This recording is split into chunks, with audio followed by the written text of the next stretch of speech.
नमस्कार साथियों, भाषा, साहित्य और संस्कृति में मैं आपका हार्दिक स्वागत करती हूँ।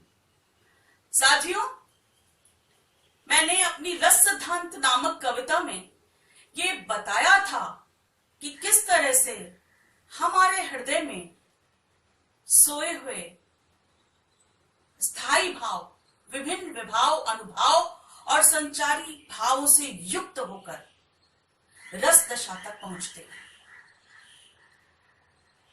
साथियों, मैंने उस कविता में इन सभी भावों को परिभाषित किया था और बताया था कि विभाव जो होते हैं, स्थायी भाव जो होते हैं, वो संस्कार रूप में हमारे मन में स्थित रहते हैं, सुप्त अवस्था में होते हैं और उचित परिस्थितियों और स्थितियों को पाकर के वह जागृत हो जाते हैं। और विभाव में मैंने बताया था कि आलंबन है, आश्रय है और उद्दीपन है। ये रस के कारण होते हैं। आलंबन वो होता है जिसके प्रति मन में भाव उत्पन्न होता है और आश्रय वो होता है जिसके मन में भाव उत्पन्न होता है।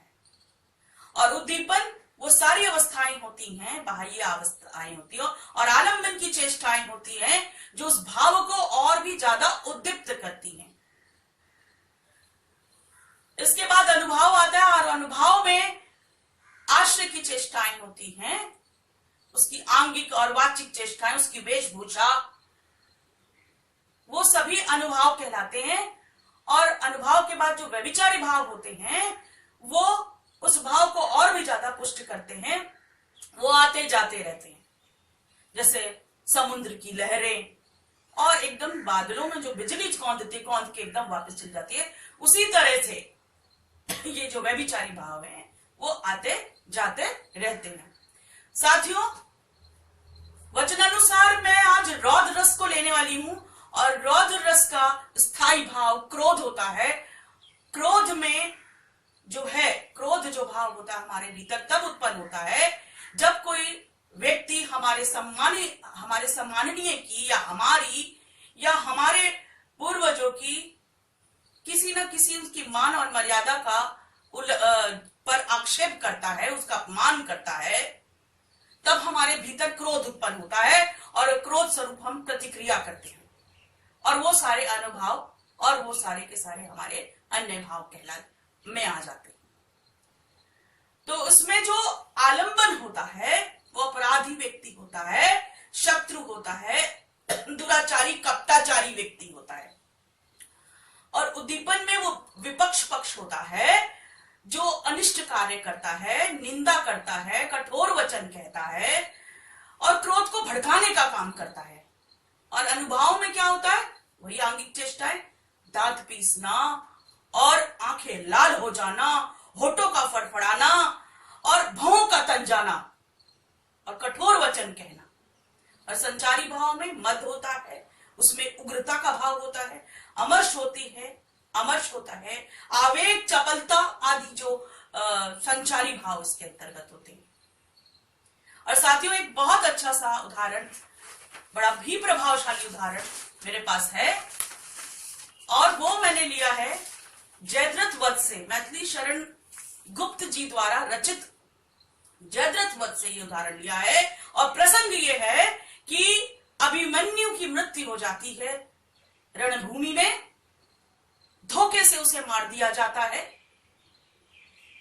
और अभिमन्यु की मृत्यु में कौरव पक्ष आनंदित होकर उत्सव मना रहा है और पांडव शिविर जो है शोकाकुल है और अर्जुन की दयनीय स्थिति है, कारुणिक स्थिति है। ऐसे में श्री कृष्ण कहते हैं कि हे अर्जुन, इस दशा में रहोगे तो अपनी प्रतिज्ञा कैसे पूरी करोगे? और दुश्मनों को तुम ये अवसर दे रहे हो कि तुम कमजोर पड़ गए हो, उन्हें जीतने के अवसर प्रदान कर रहे हो और उनके ये प्रेरणापरक वचन सुनकर अर्जुन ने अपना होश संभाला और वो कहते हैं, क्रोध से भड़क उठते हैं और शत्रु पक्ष का प्रतिशोध लेने के लिए खड़े होते हैं। तो देखते हैं श्री कृष्ण के सुनकर वचन, श्री कृष्ण के सुनकर वचन, अर्जुन क्रोध से जलने लगे, सब शोक अपना भूल कर करतल युगल मलने लगे। संसार देके अब हमारे शत्रुनन में मृत पड़े, करते हुए ये घोषणा वे हो गए उठकर खड़े। उस काल मारे क्रोध के तनु कांपने उनका लगा, मानो हवा के जोर से सोता हुआ सागर जगा। मुख लाल रविसम लाल होकर, मुख लाल रविसम लाल होकर ज्वाल सा बोधित हुआ, प्रलयार्थ उनके मिसुहा क्या काल ही क्रोधित हुआ। युग नेत्र उनके जो अभी थे पुण्य जल की धार से, अब रोष के मारे हुए दहकते अंगार से। इसमें आलम्बन जो है वो कौरव पक्ष है और उनके द्वारा हर्षित होना है। उद्दीपन में श्री कृष्ण के वचन हैं जो उद्दीप्त करते हैं अर्जुन के भीतर के वो रौद्र रूप को, और अनुभव में करतल युगल मलना और गर्वीले वचन कहना और एकदम से खड़े हो जाना, ये सारे अनुभव है। और संचारी भाव में आवेग आ जाता है, अमर्ष, उग्रता और गर्व आ जाते हैं। साथियों, एक बहुत अच्छा सा उदाहरण मैंने अपने विद्यार्थियों के लिए रखा है, और जो इसके विभाव, अनुभव और संचारी भाव मुझे बताएगा, उसके लिए मेरे पास कुछ खास देने के लिए है। बहुत ढेर सारा प्यार और एक अच्छा सा तोहफा मैंने उनके लिए रखा है। तो आप इसे सुनिए और इसके जो है इस जो पद के जो है मुझे विभाव, अनुभव और संचारी भाव बताइएगा।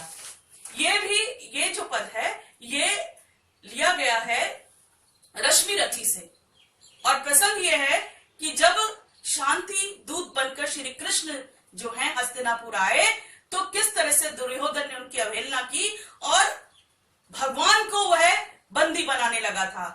तब श्री कृष्ण ने अपना रूप धारण किया और बोले, हरि ने भीषण हुंकार किया, अपना स्वरूप विस्तार किया, डगमग डगमग दिग्गज बोले, भगवान कुपित होकर बोले, जंजीर बड़ा अवसाद मुझे, हाँ दुर्योधन बांध मुझे।